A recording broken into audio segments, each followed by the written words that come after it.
Hello, everyone. Welcome to the Charmed Life podcast. I am your host, Tricia Carr. And this podcast is all about magic, metaphysics, mysticism, love, and just the magic of the universe. Now, this episode is maybe a little bit different. Myself and my guests are speaking a bit impassionedly about something that is going on right now in what you may call New Age community. I personally don't prefer the word New Age, but it makes sense. It's what helps to identify what we're talking about. It's just pretty widespread generally, but it definitely is happening in communities and circles where there are spiritual seekers. And my guests, I should tell you, are Tess Whitehurst and Natasha Levinger. And these ladies, these beautiful women, are the co-hosts of the Magic Monday podcast. Now, if you haven't heard about the Magic Monday podcast, you need to go and check that out because it's really, really great. And they tell us a little bit about it on in the conversation here in a moment. I have had both Natasha and Tess on separately, and they're both together on this episode, and it's super fun. So let me tell you a little bit about them. Natasha Levinger is of Highest Light Healing, and she is an energy reader, a healer, a spiritual coach, and her goal is to help people to feel more empowered. She teaches online courses, and she does a lot of inner child healing.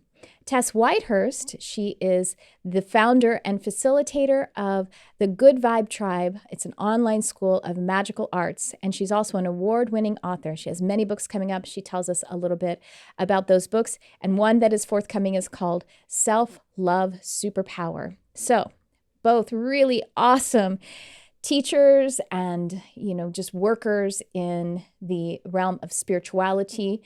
And their podcast is called Magic Monday. And they started it because they wanted to change the kind of negative woo-woo association with metaphysical. And so they just want to make mystical topics relatable and accessible to anyone who wants to learn about them. I love that. I really align with that. I mean, I love mysticism. I love metaphysics. And I really love to have it grounded into incarnated lives. I think that's important. Spirituality isn't meant to keep us away from being human, away from being nature. That's my perspective as well. So I love that. So let me explain to you what our conversation is about. And it's a longer episode too. Quite frankly, we are talking about what we identify as a thought virus that is happening. I've done a couple of episodes where I talked about it a little bit. An episode called 4D is Manifesting through social media and the media. And also, is our spirituality being hijacked? That's the name of the two episodes that I've done where I was talking about this on my own. And essentially, we are discussing widespread conspiracy theories that are not evidence-based. And we do mention QAnon, and we do mention some of the other topics that have to do with that. So I'm just giving you a trigger warning, as people do. We talk about some of the things that are being spread that are quite gruesome. And we speak about it impassionedly because we're concerned about how this is affecting people. So if you align with those topics, I don't know, maybe you don't want to watch this, or maybe you do. Our intention is really to find a way for us to be in resolution, and what we speak about is, what do? Well, we need to validate one another, and we need to listen compassionately to one another, and to not assume that we are right, and that is actually just creating competition and separation. Now, having said that, we do speak impassionedly about it because, again, maybe we are a bit triggered, or maybe we are frightened as well because we see that there is damage being done, and we are human. So, having set that up for you, proceed with caution. And I want to tell you that if you are unhappy with what we're saying, that's okay. And hopefully we can find a way to come together. But I do want to disinvite anyone who wants to say hateful or aggressive things in the comments, particularly on YouTube. I'm just simply going to delete those. And because it's a space that I get to curate where we can come together and validate one another. We do not speak about any individuals in any specific way. Well, maybe Trump is mentioned a bit as creating confusion. So again, listen with caution. If he is your father, I'm sorry if your feelings are hurt. But other than that, it's a political figure. And so people have opinions about political figures. All right. that's my heads up to you. But I do hope that you enjoyed this conversation with Tess Whitehurst and Natasha Levinger.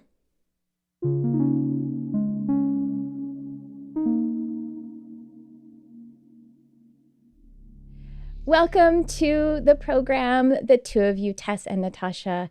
And it's so cool to have you both on together. You've both been on individually, and we have to do this more often because you guys are so great together on your podcast, Magic Monday. And we have the link for your podcast and everything else in the description. But I'm so happy to have you guys and really excited to talk about the subject that we're coming together on because I think it is so important. So let's get started. Why don't each of you, in case folks haven't seen the previous episodes, which are also linked, where Tess and Natasha were each on the show, they're linked below. But tell us a little bit about the work that you're doing together individually and, what you guys are all about. Well, we have a podcast called Magic Monday Podcast where we talk about the energies of the week. We tune in, we draw cards, we have different segments about how you can work magic throughout the week, and just sort of like Natasha does an energy report on what she's been noticing for the energy. I also write books about magic and spirituality. I have a new one called Little Guide to Love Magic, and I have one coming out next year called the Self-Love Superpower. But in general, I like to talk about empowering people to find spirituality, to come to spirituality in a way that is unique to them and that inspires their awareness of magic, the magic of life. Yes. Love that.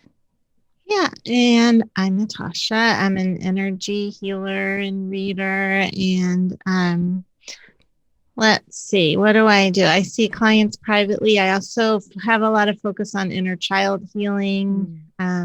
I teach a class about inner child healing. And we have a similar intention with people, which is I also want to, my goal is to help people feel more clear and self-empowered so they can hear their own information more clearly, and also embracing all the parts of themselves with love. So all the feelings, just having more, having compassion for all of it. Mm-hmm. And all of that is, I think, really, all of it is so helpful and necessary. I think it's what we're seeing a real need for surrounding the topic that we are gathering here together to talk about.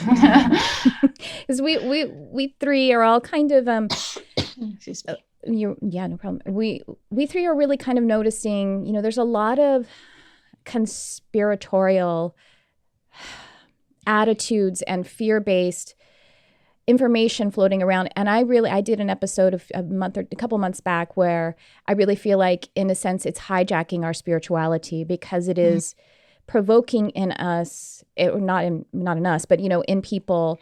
It's really kind of taking advantage, this really, truly, Natasha, the inner child. Because I hear what I hear when people are kind of being overly conspiratorial and they say, well, it is what they are doing to us. And that is what they want us to do.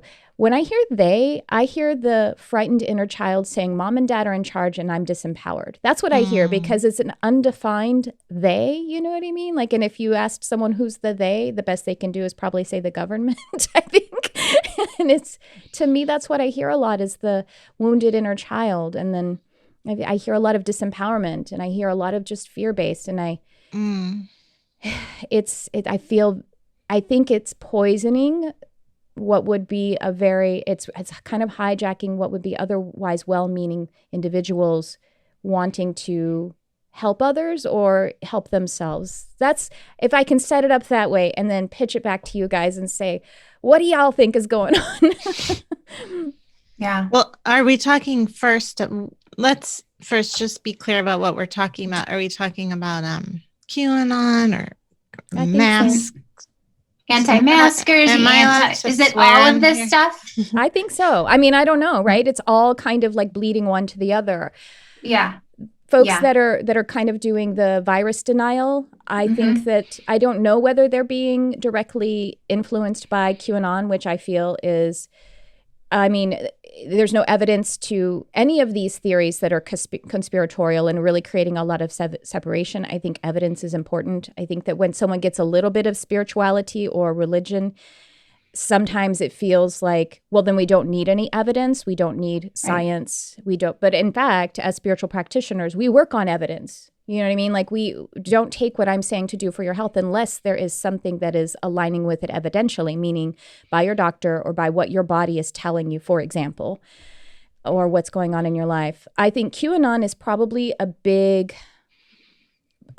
part of what's poisoning this, and whether people are actively going to that as a resource or not, I think it's still just kind of like tangentially and bleeding over. But we can talk about any and all of it. You want to talk about the virus deniers? We want to talk about QAnon, and let's Tess, just get do you want to it. go first? Yeah, I mean, I have so many thoughts about this. I mean, I know.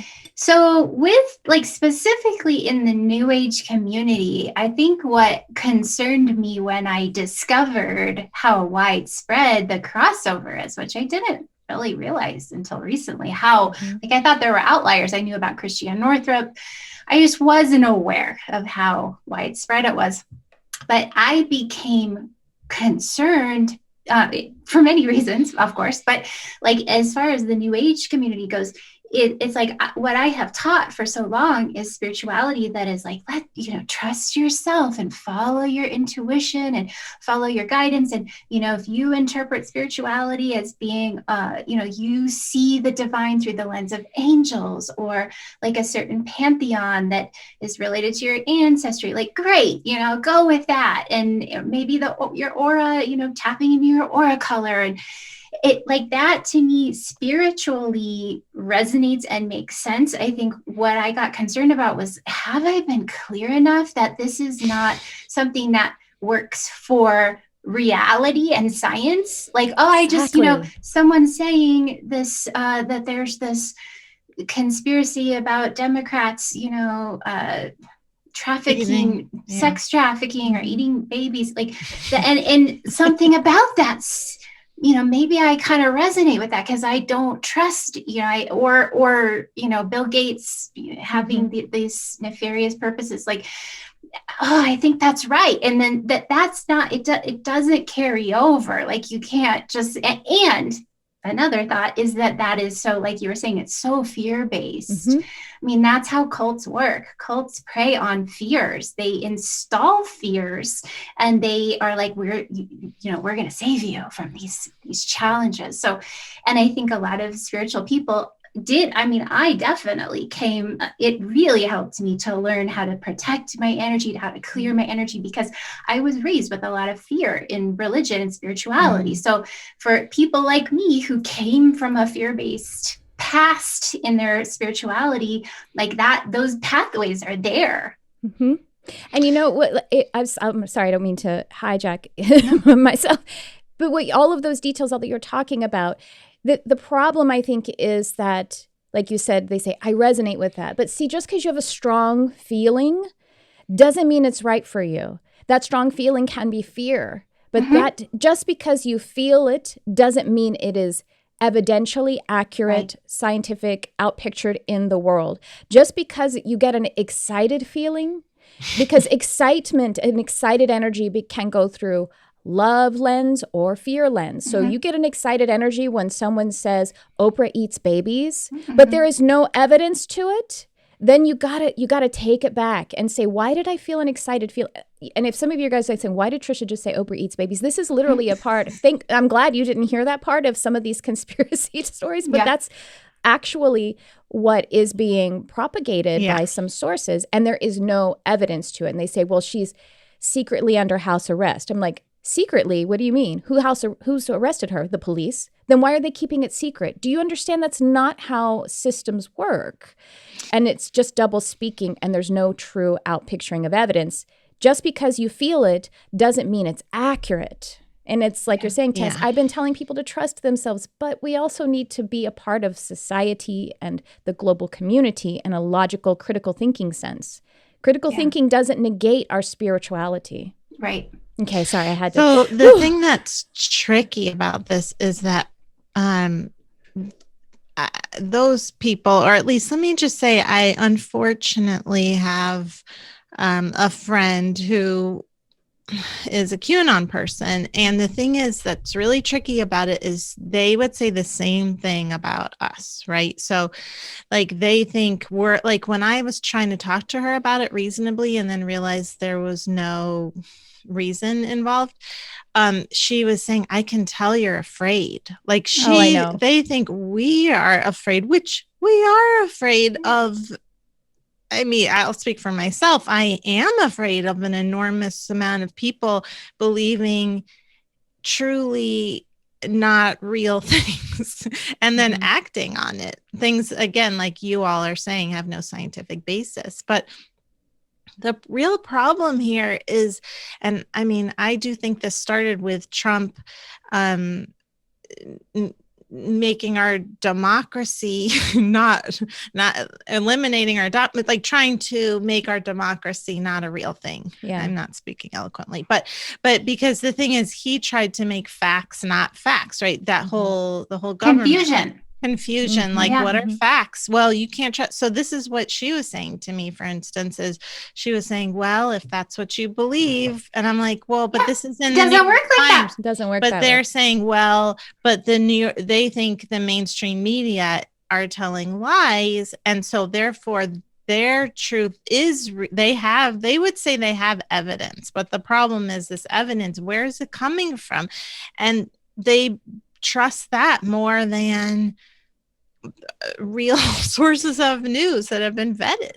They don't have evidence, though, because you could dismantle, just if we look at QAnon, the very first prediction they made was that Hillary Clinton was going to be arrested in 2 weeks. That never happened. So that should be the time that you go, okay, so this critical thinking, this source is not entirely trustworthy. And then it should have diminished your loyalty to it, I guess, and you're confining yourself to it. But there has none of the predictions they've made about arrests being made based upon evidences have come true. None of these things have happened, and they are doing it for profit. And that's the thing, that there's this idea that it's somehow some grassroots movement, Yeah, people are making, they have best-selling books, selling merchandise. I mean, this is definitely, this is mind control. This is a cult. And that's where, as metaphysical practitioners, that's where I feel like I just really want to look at how I can make sure that when I teach about spirituality and talk about spirituality, I am really emphasizing, really question yourself, like question what you are. We can always learn new things. We can always shift our perspective. We can always improve, and like to never take it what any one person says as fact. Like that should be a questioning and finding our own truth, but not truth. Like, see that I feel like let's talk about that. Yeah, like separate. Maybe you guys can help me to separate that out, because I feel like creatively, spiritually, like there's a subjective way that we can connect with infinity, but then how to make sure that we're also not carrying that over to reality in another sense. We can affect reality, but we can create positive change and manifest and stuff like that, but to also be grounded in we need to be able to stay safe. We need to be able to agree that facts are facts. How do it's really tricky. And I mean, when I hear you talk, I feel like you're, I don't think you can do anything more than you've been doing. I mean, you are I really don't. I mean, you are very clear. You don't have control over this. I wish you did, because that would make life a lot better. I know. A part of me is just I should have prevented this. No, right? I know. I can then I have to remember, this is that's definitely blowing my ego out of proportion here. But well, no, but I love that you want to be responsible, but I don't think that you can. You couldn't have prevented this, and you can't prevent people from believing going this way. And I will just say, when I first found out, and I was so freaked out, I remember I found out about before Tess did, and I Well, went to her and I was like, oh, you don't understand what's happening. And now she's obviously like, but what were you going to say, Tess? Oh yeah, I just didn't understand. I understood that there were individuals, but it didn't like dawn on me that it was like this big, So epidemic. What I do want to say about this is two things. One, I immediately had to go to a person who does what I do. We trade with each other. And this is where it's tricky because like, how do we know facts are facts? Like, I mean, I never say I 100% know everything, because when you're in the spiritual, working with in the other realms, for instance, I talk to dead people. Can I prove that? No. And you know what? If it doesn't feel right for you, then you don't have to believe me. And I certainly am, and I pick up on energy. I see a lot of stuff that I clear out, and I would never say like, again, if it doesn't feel right to you, then don't do it. Then don't listen to me. That's what I always say. But so I went to somebody who does what I do, because I was like, you have to look at this, because I'm getting really triggered here. And she told me, and I looked at it after and saw the same thing, that it really is like a thought virus. Like it's a thing that's happening. Yes. On another realm that really was, you're nodding your head, Trish, you see it too. Like it was like it came in, and at that point is when I really had to separate, because I realized, just like with everything in life, if you're, I'm not saying not to judge it, you definitely have to have strong opinions, but I was getting so like wrapped up in it that I was feeling it, like just feeling awful and like kind of attacked by, and like that I was just feeling it too much in my space, and I didn't want to do that. So I had to separate from it. But I do believe that it is working on people energetically. I think it gets in energetically. And I think that's super confusing, because it gets into people's intuition. So it's like they think they're hearing their intuition and they're not hearing their intuition. And that's why, Tess, there's nothing you can do, because you would tell people, just like we all do, I think, tell people to trust your intuition and do what feels right. But because of this weird thought virus, that's what it feels like to them. And there's, so to Tess, when you were saying like, how do you kind of talk about it, truth or reality? And the thing is, you have like Natasha's saying, you have your individual reality. That is a reality. And we understand multidimensionality. We understand layers and layers of energy. But when your reality or truth, I like to maybe save truth aside just in certain conversations, just to help us to keep clarity about it. Because truth, when something is true, it's true from all perspectives. The truth is we are alive. All perspectives would say I am an alive, human, incarnated person. That's a truth. But Oprah Eats Babies is not a truth, because the police haven't proven it evidentially. And that's just the system that we all co-created. So that's just an example. Like Natasha is saying, I sense energy, I clear energy. And that is a reality that I am experiencing. And it's a reality that my client is experiencing. If your reality and there's a difference between that subjective personal reality and a collective truth. It's there's a lot more energy layering in order for something to be manifest into the physical world. And that's why something like the criminal justice system can be frustrating for people who are sensitive, or even who personally witnessed it, but it hasn't actually come out in a collective sense. That's why things can be very frustrating. And it's frustrating for people who are spiritual seekers to manifest something from their creative space into their physical reality space. Because in order for it to be manifest in physical reality space, actually all of nature and spirit has to be on board with it. And it has to be, helpful in some way. And anyway, the thing is, you have a personal reality and then there's a collective reality. And just stating your opinion about someone else in a way that is harmful to them, or by having an opinion that can harm others, let's say spreading an actual physical virus, because you are saying it somehow isn't, which doesn't even make any sense. I don't understand that at all, because there are people who are dying from the virus who nurses, they still don't believe in. It's like, okay, well then call it a different name. You have a virus and you're, you know what I mean? Like there's something happening in your body and it is viral. And there are scientists who can confirm that. If you don't like the name, change the name to Pokemon virus. I don't know. Yeah. There's Well, no yeah, go ahead. Well, but like, okay, but I do think that there are things we can look at in the way that we speak, because like I'm thinking about like when now I think of this differently, like this has been a thing I have said, speak your truth. What's your truth? Find your truth. Where it's like, well, maybe I shouldn't say your truth. Like, what's your, like that empowers someone to say, oh, this is my truth. Democrats about you, are eating though. babies. No. Your truth about you, not your truth about someone else. That's an opinion. That's not a truth. But then it even isn't really an opinion, because it's not like an opinion would be like, this is my perspective on facts, where this is not even but based there aren't on any facts. This No, is a fallacy. There's no facts about these things. And maybe there will be. Here's the thing. I reserve the right to be proven wrong. It's just going to take evidence for it. You know what I mean? Like, it's not, my friends used to say about cell phones, like in the late 90s, they didn't have them because they said the technology's not ready. It's not ready yet because the calls drop and all of this kind of thing. So it's not trustworthy or reliable.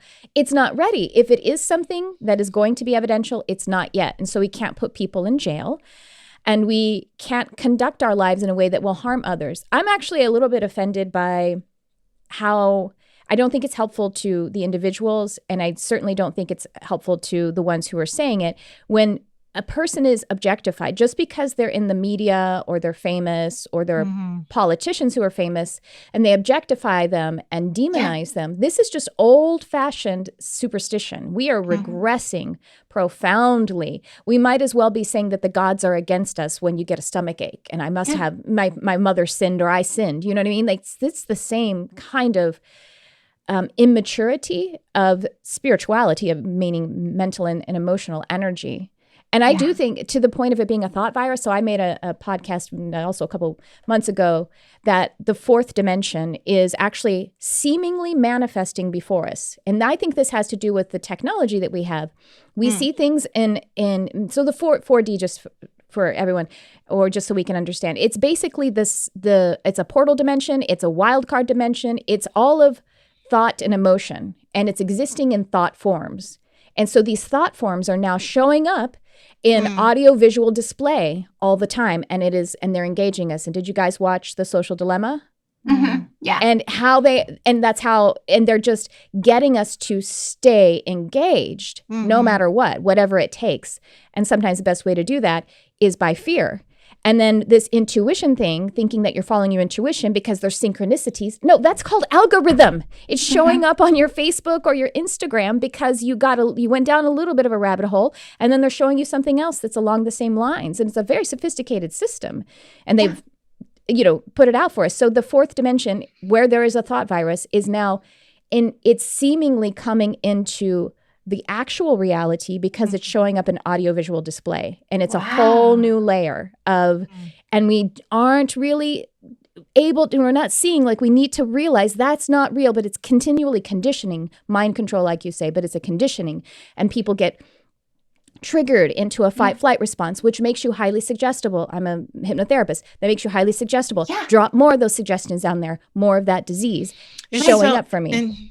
Interesting that you're a hypnotherapist, because that friend that I've been talking about, and I only using her because she's the only one that I know personally, but then I did see it with a bunch of other people that really think that Trump was the Messiah, by the way. That's another thing. They thought that he was getting information. That he's a light worker. A light worker. That's totally a QAnon thing. That's 100%. Yeah. Yeah. That's the QAnon thing. But anyway, she's a hypnotherapist. And so she said the same, this is where it gets. She's been mind controlled. Right. Well, and so this is where the thing is, you just have to keep doing, not to make this a one-on-one with Tess, but it's not just you. It's like for everybody who thinks that in some way that they can control this, like this thought virus thing is not something that we can talk our way out of. I know. I just still think that it has brought to mind, like, what kind of wording have I been, because like I learned on the conspirituality podcast that I did not know this, that Lightworker, the term Lightworker originated. It was a new age term, but it was like the woman, I can't remember the woman's name who originated the term, but it was like, the idea was that that light workers are fighting against the forces of darkness. Which I was like, Is there a What's person that? there's a person who's credited with coining it? Because Yeah, I can't remember her name right now. okay, Maybe, so my yeah. partner, my business partner, Christine Compton, and I, like, we have she created a community called the Lightworkers Lab, and we're actually kind of dropping that word a little bit because we realize that some people associate it with this idea of false light and all of these other spiritual conspiracy stuff. And that that the idea of a light worker means that there are dark workers or something like that. Yeah, it's some kind of fight thing. And actually, honestly, I see Christian religion using it too. So not that that's a bad thing, to admit that that's not like a discredit to it. But we are actually just trying to move away from it, not because we just kind of thought of it in a pure sense. I'm someone who, for a living and as a life purpose, is doing the work of light, and that's it. I wasn't thinking of it as Me too. That's how I was like thinking. I visualize light. I surround myself in light. I use light as healing. That's what I thought of as light worker. But it is true that we're in a culture that is so shaped by good versus evil thought because of Christianity. I mean, that's like one of the big three religions that all have this good versus evil sort of thing going on. And so I don't want to promote that. I mean, I had a video where I talked about it's called Why Light Workers Are Also Shadow Workers. Like, we have to also look at the shadow. We have to open up to all of it. Yes. And that, I think, is one of the big, even with like all the COVID denying also, like, see, I'm positive. I'm thinking positive, and that's all I need. It's like that. No, we have to be open to. Yeah. They think it's not happening is what it is. So. Yeah, but I do also feel like, it's like that, the demonization of fear. Like, instead of feeling fear, I'm going to I just don't even believe it exists. Like, see, these people are so in fear. Like, they think that's the fear place, when really I feel like it's this whole deep level of fear to not even want to admit that it's happening. Yeah. Well, so being aware, it's always great to be educated and know like, oh, okay, I don't want to use that expression anymore. I don't want to say that anymore. But like, I think it's when I started there was this other group of like these yoga, not therapists, but just yoga practitioners that I was following, that I tried to get in a discussion with about it. And it was like, they're using the same language I use. I woke up and I just had a gut feeling that I was voting for Trump. I just knew I was voting for Trump. And like, that's where there's no arguing or saying the right way or whatever. Like, they're on that path. And I do believe, I am so not about like negative entities, that kind of thing. I mean, when people come to me, I've had many people come to me with things they need removed from their space, aliens, etc. And I'm always like, every time they've been so neutral, these things. I'm not like, oh no, we need to be afraid of ghosts. It's so neutral. And especially if you're neutral, this, it's all fine. But this thought virus is like another thing. It's like, oh, I'm not messing with it. I'm gonna be neutral and send it on its way, because this is where it's just I feel like I have to put my hands up and do what I can. But it just feels like if people aren't believing, if we're starting to debate facts, I mean, isn't there a thing about this with, I think this is how the Holocaust, like what Hitler was trying to do, was start to confuse people about what facts are. Yeah. Yeah. It's cult leaders do this. They put you into confusion. Yeah. Right. And so if we don't even agree on facts, like there's nothing to do about this except fight for what you believe, So, Tess, as you're kind of saying, like, well, what we're talking about languaging, and language it's just a technology. It's all it is. It is actually kind of like an evidence. But the fact is, I think we are having communication issues.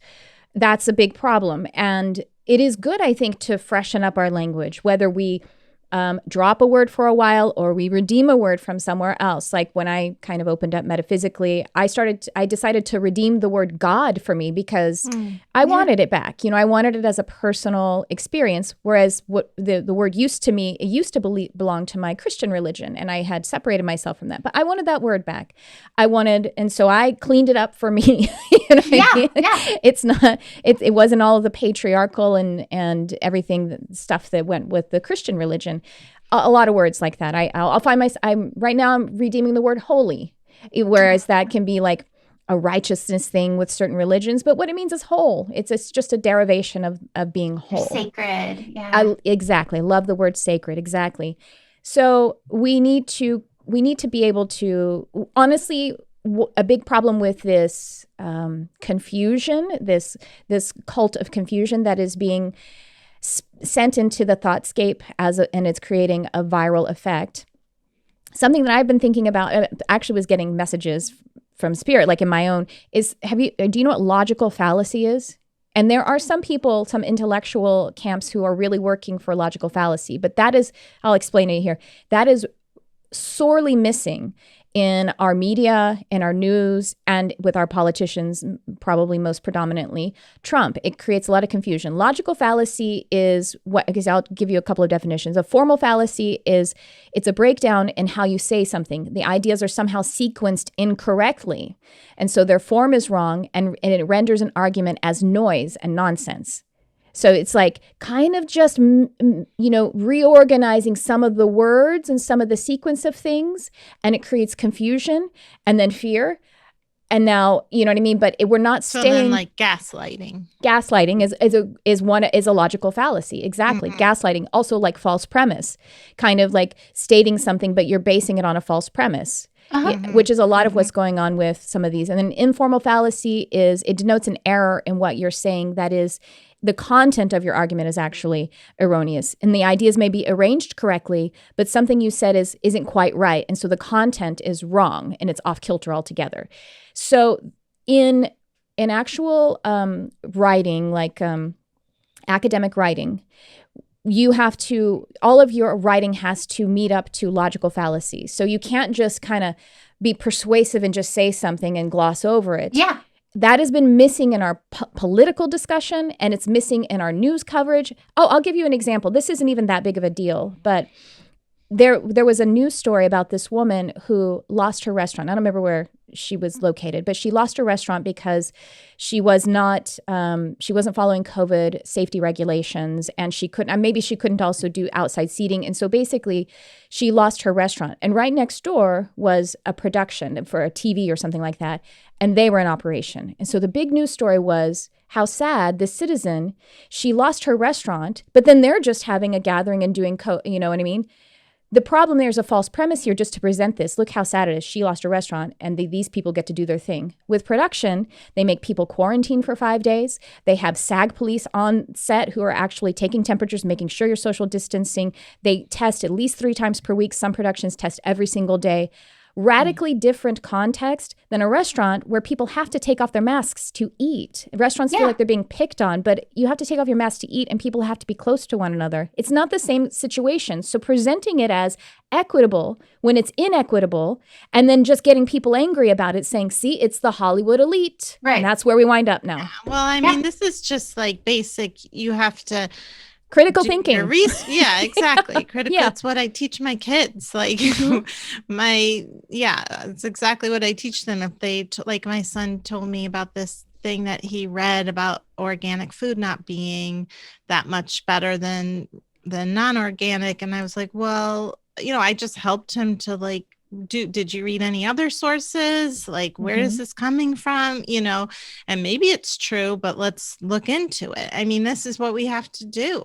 But the thing is that when a whole group of people are not believing in mainstream news and they're getting their information from YouTube and thinking that is critical thinking and that we are not doing critical, this is where everybody saying the same thing is really scary, because we're saying they're not critically thinking and they're saying we're not critically thinking because we're believing the mainstream news. I'm not paying attention to the mainstream, or if I do, it's again very lightly because I recognize that the mainstream news is a commercial outlet. That is the truth of it. And so you have to pay attention. You have to be very critical in your thinking of it. And you have to, I feel like it's actually better, again, as a hypnotherapist, I don't think watching an audiovisual broadcast on a commercial outlet is the way to get your information. I think you go to public outlets and maybe you do more reading or listening to the radio than you do watching a whole, because all of those different representations, like the audio, the visual, they stimulate you and it creates more suggestibility. Yeah. That's why in the middle of the night, they play those really long infomercials because you're more suggestible then. So I think it's better to listen to NPR or to read articles. But even NPR is it's super leftist, and I am extremely leftist, but even I can hear it. They're like Trump, and which I feel too, but you can hear it, but if you're aware, then you can just drop it. Yeah. Mm-hmm. What's that? You just drop it then. If you're trying to stay neutral, like you say, and instead of just wanting your own feelings and opinions to be gratified, that's the thing. We shouldn't be getting too much gratification by listening to the news. And being questioning it and looking at different sources and being open and not being so ready to go, oh, well, I heard that on CNN. CNN said that's a bad guy, so I must be a bad guy. To be like, well, why do I think that? Why? Let me just really think about that. But do you guys, I wonder if you have the experience of thinking, sort of observing that a lot of this crossover, New Age, metaphysical, spiritual, QAnon, anti-vax crossover is the anti-vax thing. Your friend Natasha, for example, was she an anti-vaxxer with her kids? But I also have a lot of I live in the hippiest town that you could ever live in. And so unfortunately, all my friends do not vaccinate. When I found that out, I was like, oh God, but none of them are QAnon people. Oh, okay. Well, my one friend who is not a QAnon person, but is, COVID denier somewhat. She's an anti-vaxxer. And I think that, because I think that is a doorway for people. It seems like Christiane Northrup, that was her. Oh yeah, I didn't know that about her. For a lot of people, that's true. I didn't know that about Christiane Northrup, but I don't pay that much attention to her. And that's why when you said, what are we talking about? I think it's just kind of out there and they may not know. And actually the anti-vaccine, that preceded it preceded any of the politics that we're dealing with, but obviously preceded the virus. And so the thing with the I understand people's distrust in the pharmaceutical industry because it shouldn't be. Yeah, I understand too. I did a delayed vaccinations. I spread them out, which I understand, the doctors do not suggest that. And I had to go against them in order to do that. And so I understand how that could, I understand how that could breed some fear, I can't trust them. So who else can't I trust kind of thing. And big pharma, we can understand why people wouldn't trust big pharma. We don't. I mean, I don't completely. You can see that there's a lot of profit motive at the expense of people's lives and well-being. And so that, I feel like that is a way that I can sympathize, that you'd be like, if you get into that, I can't trust what the doctor tells me because the doctor just wants to get a kickback from the pharmaceutical company, then that I could see that being a kind of a way to be like, no, don't put something in my veins, But also doctors are people and, so they're right about some things and they're susceptible to some. And you have to pick the right one, just like anything else. You have to pick the right, a psychotherapist. You have to pick the right partner, pick the right friends. So you need to pick the right doctor who is, and that kind of goes back to almost objectifying doctors or making them some kind of collective thought form egregore. They are doing this. And it's I think there's nuance here. Exactly. And that nuance is the work of the individual.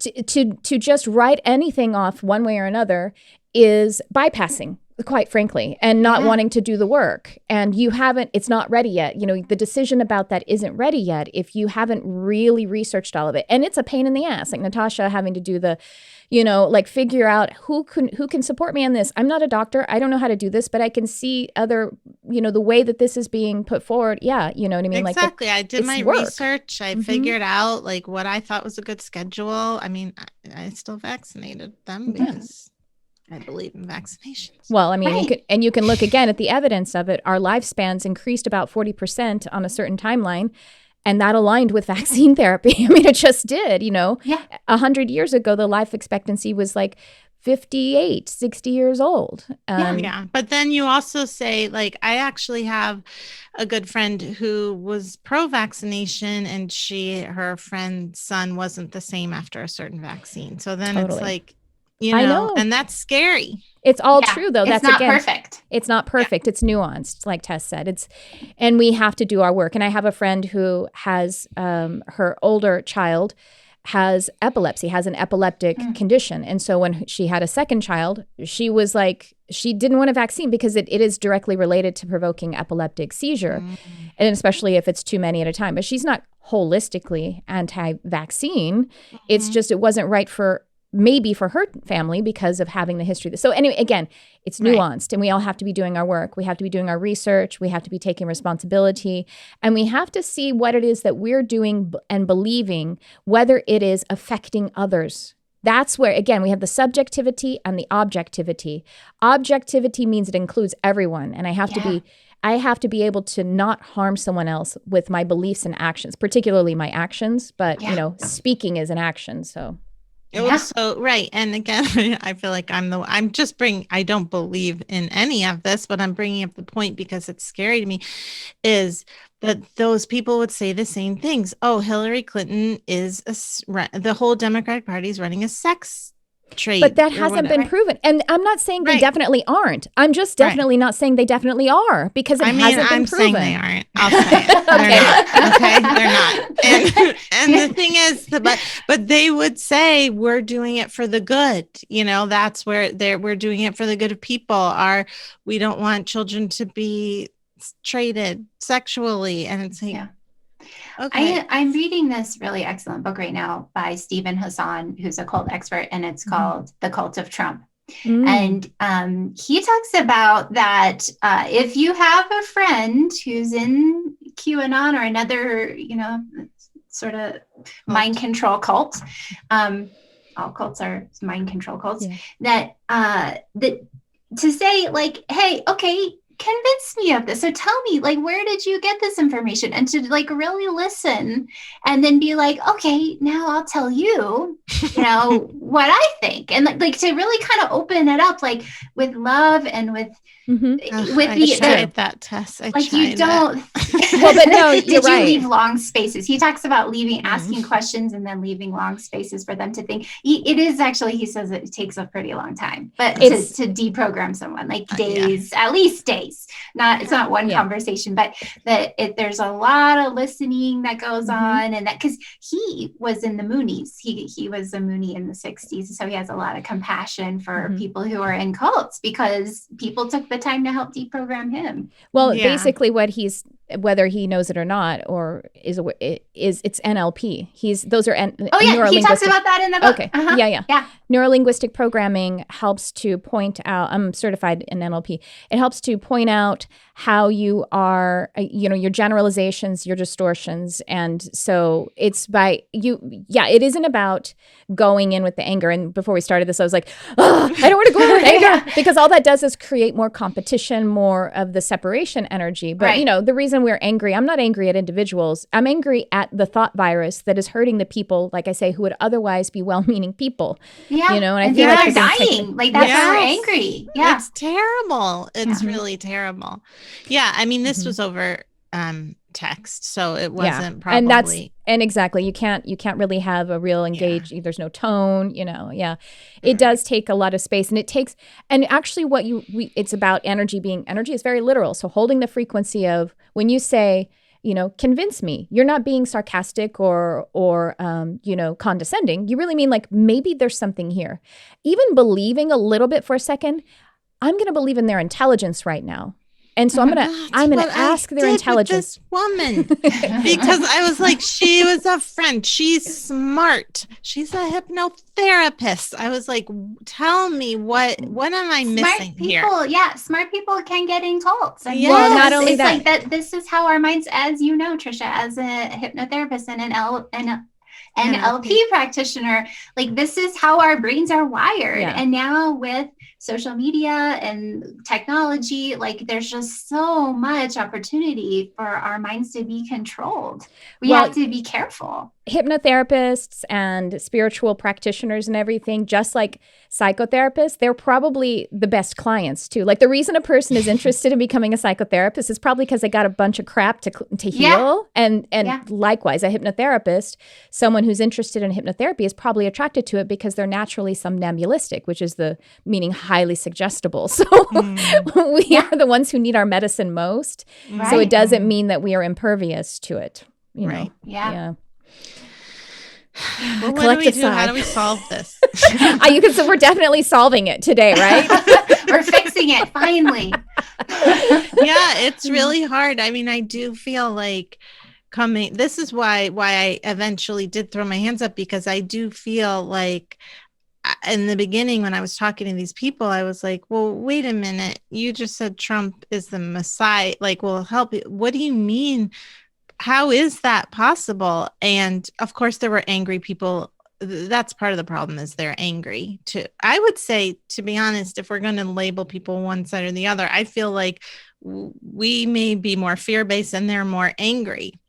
You know, I think there's a lot of fear that gets them into that fear of so many things and right now that's why also it's just blown up. I think it's because there's just a lot of fear in general happening. Yeah. But whenever I've spoken directly to people that are believing it, they mostly seem angry and condescending that we're the fearful ones. Like, well, name calling isn't helpful. And how do we solve this? We have to do the same thing that we're talking about. We have to be grounded. We have to be critical thinkers. We have to be accepting. We have to be loving, and we have to do the work. That's the main thing. We have to be an example. It's not fun. It's not easy, and we have to control our urges to be angry or fearful or, you know what I mean, like condescending. And we have to really engage and try to, and maybe figure out, maybe there is something. Like I said, we have to be in the conversation. Like I'm not going to assume I'm right.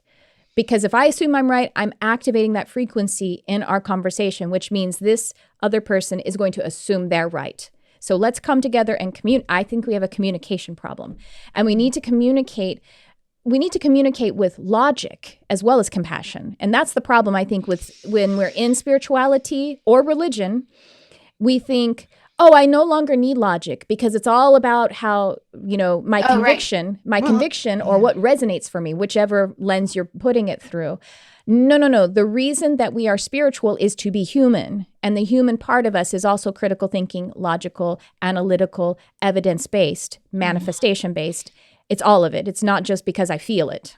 Yeah. Well, what you're saying is very beautiful and great with normal communication. But when you're talking with people who are in cults, I don't think that works. They're in state. Yeah, they're in they're in a state, and the state is basically, it's like they're in hypnosis. So they are in hypnosis. They're in the thought virus, mind control.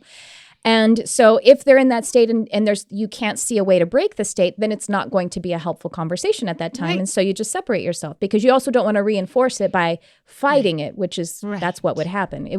A virus fights to keep itself alive, just like any belief does. Beliefs fight to keep themselves alive. So we can't go about it with fight. It will just reinforce itself to be able to stay alive. Mm-hmm. Well, as I've been reading Cult of Trump, it's interesting because I'm looking back at different conversations I've had and the effectiveness of them or the non-effectiveness of them. And I'm like, I see why that worked, or why that didn't work. And I'm thinking about my dad, because he was a Trump supporter. And I talked to him after the tear gassing of the protesters. And I was like, Dad, that is not how you raised me. You raised me to believe that we all get to have our opinion, we get to demonstrate, like if we don't agree with the government, we get to protest, like, because he's always been really about freedom of speech. Mhm. And so and that worked. Like he actually was like, oh, like, and I've learned that that's a cult deprogramming technique, is to say, hey, remember how you used to be? Remember what you used to think? Remember when you said that thing? And that, like so when you have a history with someone and you can bring them back to who they used to be before they fell under this control, which I think to some extent Trump supporters, whether they're QAnon or not, which my dad is not, they're still under that spell. But see what you did there. I think what you were saying with your dad is different because he isn't in the cult. Well, I think though the fact that he supported Trump for as long as he did, he was in the cult, because this was not a thing he would have done before. I mean, there were so many things, like so many Republicans that there were so many things that they would never, like somebody who cheated on his pregnant wife with a porn star. I mean, that would not be a Republican thing. Yeah, exactly. That's like my in-laws. God bless them. They are very, very Christian.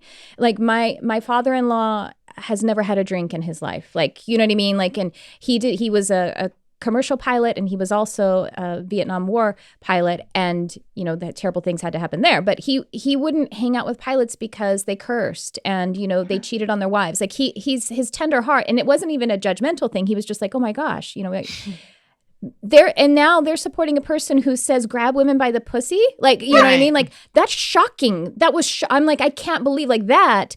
Their typical way of judging people or things would never have let that person in the door.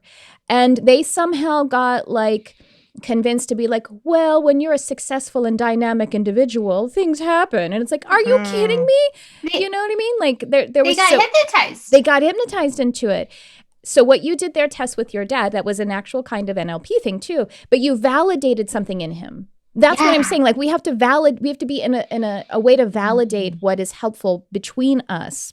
And my husband actually did that with his father too, because his father is a professor, college professor. And just because of the influence and everything, he doesn't deny that there's a virus, but he was just generally like, well, I don't want to wear a mask and blah, and also being really resistant. He's an old person, clearly. He didn't want to switch to doing classrooms on Zoom and stuff, and just was like really bristling against it. And my husband, this is another little technique. He said, well, Dad, but do you trust others to be as safe as you would be? You know what I mean? And he was like, oh, and then that questioning, like being able to like pull something out of someone, like it's similar to what you did, validating something inside of them. And the next thing you know, a week later, my sister-in-law called my brother and quoted back, I don't trust that other people. And Brian's like, I said that to him. And I was like, doesn't matter, honey. He thinks he thought of it himself and it's helping him. That's all that matters. Yeah, exactly. Yeah. So we just have to find someone who knows someone personally for each person and then find out their history. Yeah. But something I did that did not work was when my friend left me a message about COVID denying, but it's somewhat COVID denying, not completely, not like there's no virus, but it's not as big of a deal as, that kind of COVID denying. My response was to leave her a message that started with, what the fuck are you talking about? Which was not effective. That didn't work. No, not so much. That didn't work. That didn't validate her. Afterwards, also, I was like, why couldn't I have just taken a minute, and just kind of like had compassion and been like, okay, let's talk about this, Yeah, but it does take time, and that is a problem. Well, first of all, the problem is the resource of time, sure, because and you may not be able to. So the different things that would inhibit us if they are too much in their state, and no matter how much you're loving and validating and having compassion and assuming the best in them, blah, blah, blah, whatever. If they're not going to be able to break state, then it's not a time that you can have the conversation. Or you may be heading out the door or heading to get on Zoom for an appointment and you can't really deal with it right now. You know what I mean? Like those are, because it does take time. It takes a lot of energy, a lot of resource of time and energy to sit there, be present, keep taking breaths, not getting activated, and seeing how you can find a way to validate what is going to be the best thing between you. And it's not easy. Yeah. And this goes back to what I was starting to say in the beginning with you, Tess, which is how you word things to to your audience. It doesn't matter. I mean, like, it matters, of course, but you can't, You can't say control. whatever you want. Carte blanche. No, what I mean is you're doing a great job. You are conscious, you're aware, but it's not that you worded something wrong and then they'll change their minds. They're in that state. And so it's a whole thing you got to do. They're going to do their own inference. They're going to do their own inference, and you can't control that no matter what. Honestly, that's also the beauty of being a creative, is because one song will mean something to me and it'll mean something else to someone else. And that's the beauty of it. So we kind of have to just be contribute, bring all of ourselves to it as much as we can and let it go unconditionally and let it happen.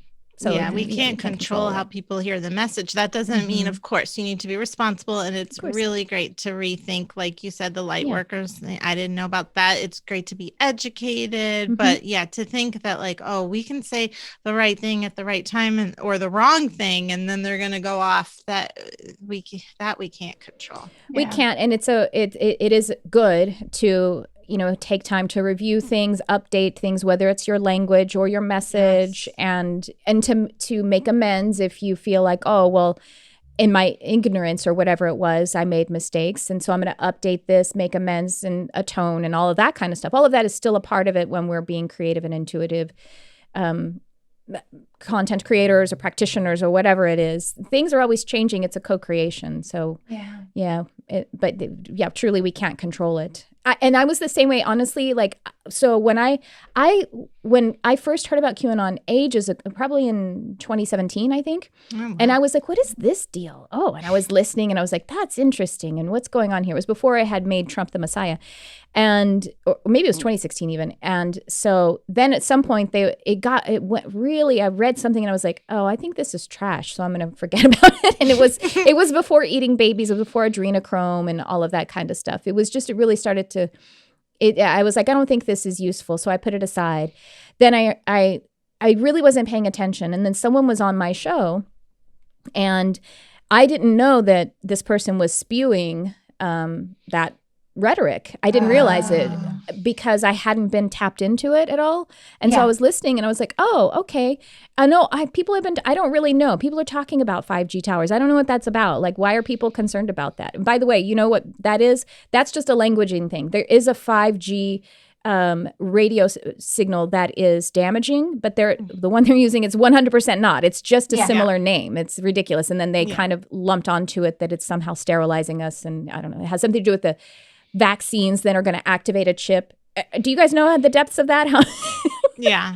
I know. I have a vague understanding of it. Like, to me, I'm like, track you on your phone anyway. Like, oh, right. I know. They need a chip. They, how they are doing that. Right, I also, some of this I have to say too, they have a lot more faith in the cooperation and organization of government than I do, because I've been to the DMV and it's not going well. Be able to keep secrets or keep things organized. Anyway, this person was on my show, and then people were commenting on it saying, like, I really don't like that you had this person spewing this conspiracy. It was like, really? So then I had to go listen. I was like, oh, I didn't know that's what this person was saying. And so I took it down. I apologized. And that's when I was like, I do need to be a little bit educated about it, because I don't want to be caught unawares. I was just listening critically, like, oh, what is the that's your perspective. Oh, that's cool. Like, what let's is look into that.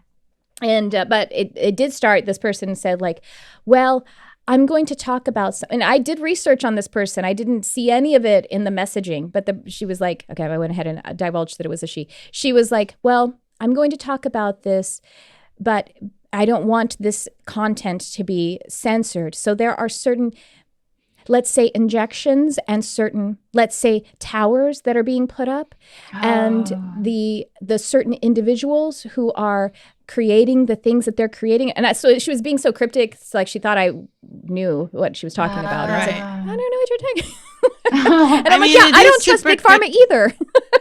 You know? I was just going to say, it is really cryptic. Like, I have recently discovered one of my favorite people that I watch on YouTube is now. I know, right? I haven't had guests on my show very much lately, because I don't know who's going to start going all, to sideways like that. Everyone, I check in on someone and they're like doing something like that. They're COVID denying, or they're saying, well, maybe reptilians are actually working with Trump. And I'm like, what is happening? Yeah. Yeah. I wonder how this is going to die down. Well, that's the thing, is I think that and all of this stuff does die down, especially when it's going as hot as this. By the way, to be a little bit more balanced, if we're talking about critical thinking and everything, I remember when, Amy Coney Bryant, what's her? Barrett. Amy Coney Barrett. So when Trump was appointing her, and she's a very conservative Catholic, and she belongs to some kind of like, I can't remember what it's called, but you guys know what I'm referring to. It's like a sect of Catholicism that is pretty culty. I can't remember what it's called either. That's the thing. I did know. It's not. It's actually. It's not just Catholic. It's not Catholic. It's non-denominational. So, but it's just kind of like it's almost like a society or something like that. And it's been going. Is it Opus Dei?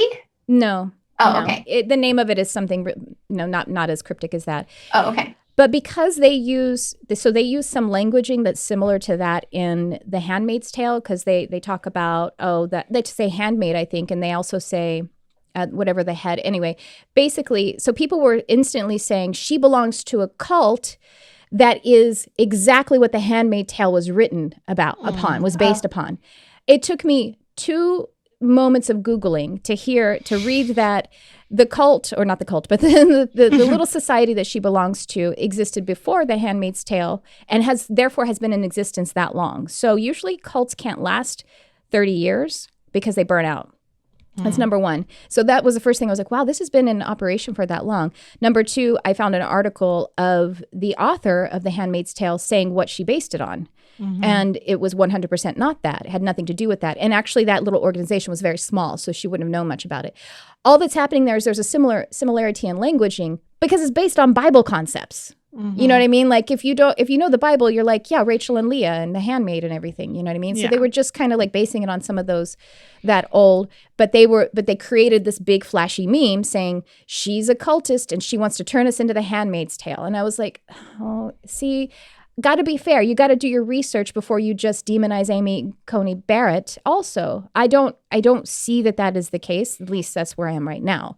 And I don't know. We'll see. She's not been Trump's handmaid so far, so that's good. Yeah. She hasn't been doing his bidding, and I think it's frustrating him. Good. Mm-hmm. Well, I think we almost solved everything, and so we can clock out maybe for another today. 20 minutes another time. So maybe we could clock out for today. Hey, you mentioned the podcast Conspirituality. Is that conspiratorial, or is it like saying, hey, here's a problem with conspiracy theory stuff? It's about the intersection of spirituality and conspiracy theories. So it's actually taught by, or it's the hosts they're yoga guides, but they're also like journalists, writers, like religious scholars. So it's really interesting. Okay, but they're not like saying like, oh, this is like, they're not upholding and spreading all of these. No, it's the opposite. They're like dissecting. They're looking at like Christiane North. They're out there looking at influencers who are now QAnon people or are COVID deniers or. He's come across my feed, but the name of it made me feel like, ooh, I don't want to get in there and like, thinking he may be really going along with it and spreading. Oh, it, yeah, so. no, not at all. Okay, cool. There's 3 hosts and they're all really knowledgeable. Cool. I'll have to check it out. So maybe you guys want to check it out too. So some last words as we wrap up this chat session. What do you guys think? How do we guys wrap this up, Tess? You want me to start? Sure. Yeah. Yeah, I don't know. I mean, I guess we should just all do our best, just keep on showing up, doing our best. I personally am going to do my best to remember that I'm just one person, but that I can still have as much integrity, just that I have control over this, and I'm going to do my best with what I offer and how I speak and how I teach. Beautiful. And Natasha? Yeah, I don't know that I have last words, just more of the same, just same with me, I guess. I'm going to keep being centered and do what I can, which for me, I think that's just about, being centered and calling in my light and heart-centered, and as neutral as possible. Even though it does, when I think about it too much, I get scared. But that's the whole thing. It's the same thing with like ingesting too much of the regular news. I don't do that because it's so much of one kind of energy wave that they focus on all the bad, right? Usually, because that's what's interesting. So I have boundaries with that, and I'm having boundaries with this. I had to learn really early on to have boundaries with it. That doesn't mean I'm putting on blinders. I'm aware of what's happening, but I'm not, I can't go too much into it because it doesn't help me. That's so good. Yeah. And to have compassion for ourselves throughout all of this. This is one aspect of all these things that are really causing us a lot of stress right now and a lot of burnout. So we've got to take be care kind of to ourselves. Yeah. Well, this has been so awesome. I thank you guys so much for coming on and sharing so vulnerably and passionately and compassionately as well. And so hopefully, we can all just keep having compassion for ourselves and keep learning. I think that's what's most important. Keep learning. Thanks you so Tricia. Much. This has been really great. Yeah, thank awesome. you.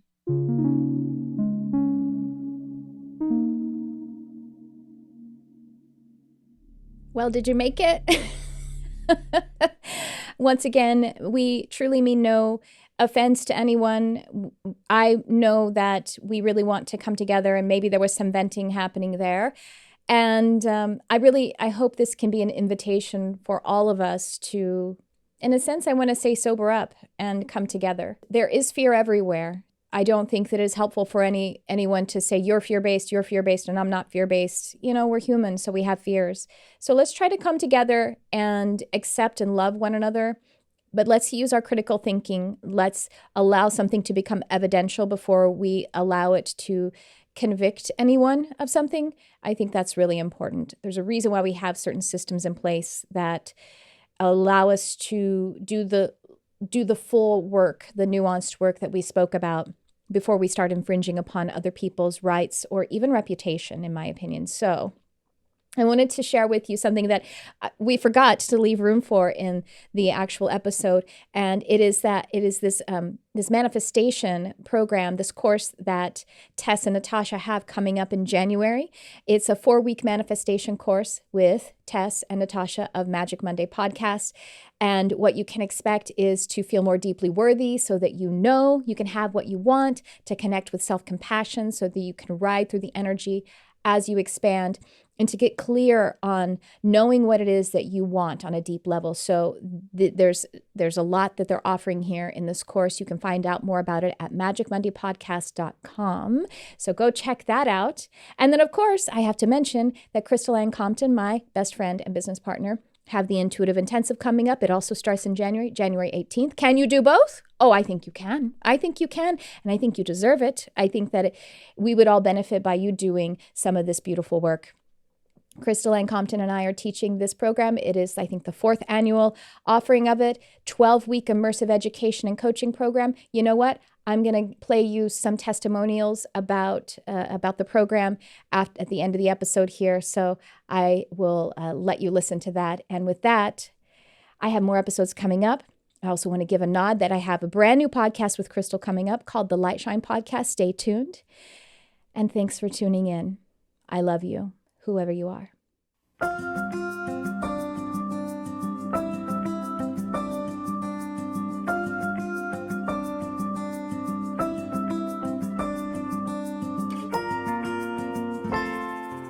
Hey everyone, it's that time of year again. Time for the Intuitive Intensive. The Intuitive Intensive is a 12-week immersive educational and group coaching program designed to blast open your psychic, intuitive abilities. I have found my purpose and my calling, and I had no idea until the intensive that this was my purpose or my calling. If you get lit up by it and you get excited by it, just do it. Just do it. So hell yeah, do it. Sign up right now You have to do this right now. Class begins January 18th, 2021. Registration is open now, and all levels of development are welcome. Serious students only. This program is taught by myself, Tricia Carr, and Crystal Ann Compton. Find the link to read more and register in the description below. We hope to see you in class.